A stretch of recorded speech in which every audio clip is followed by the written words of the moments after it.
Баршаңызға қайырлы күн. Сіздермен Әсем. Бүгін біз миринға қосылған таңқурай бәлішін дайындаймыз.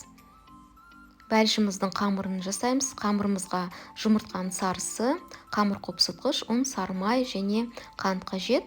Сары майымыз жұмсақ болу керек. Бөлме температурасындағы сары май. Сары майымызды және қантымыз салып, әбден араластырамыз ағарғанша. Одан кейін жұмыртқаның сарысын саламыз. Жақсылап араластырып, қамыр қопсытқышпен ұнымызды салып, күрекшенің көмегімен жұмсақ қамыр илейміз. Қамырымыз өте жұмсақ, пергамент қағаз төселген ыдысқа қамырымызды салып, шет-шетін бортик жасаймыз және шаңышқының көмегімен бірнеше рет жерден тесіп шығамыз. 180 градуста 10-12 минут пісіреміз. Салмасын дайындаймыз. Салмасында бізде таңқурай, жүгер крахмалы, қант, таңқурай менде балығын таңқурай, жүгер крахмалмен қантымыз салып, жақсылап араластырып қоямыз. Миринга дайындаймыз. Бұл жерде ақуыз және қант. Ақуызымызды кішкене көпірте бастаған кезде шетінен қантымыз салып, әбден ағарғанша көпіртеміз. Әбден ағарып көпірген кезде мирингамыз осындай крем тәріздес болып шығады. Оны бөлек қалташаға саламыз. Мен бұл жерде 330 насадканы қолдандым.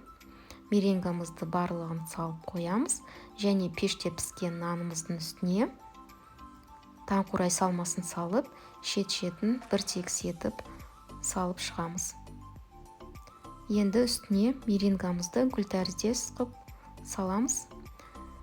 Меренгаларыңызды гүл тәріздес, осылай немесе жолақша етіп, жай қасықпен салсаңыздар болады, өз қалауларыңыз бойынша. Барлығын салып, 180 градуста тағда 20-25 минут пісіреміз. Меренгамыз дайын болған кезде үсті қызара бастайды. Бәлішіміз дайын. Енді әбден суытамыз, одан кейін сыртындағы формасынан шешеміз.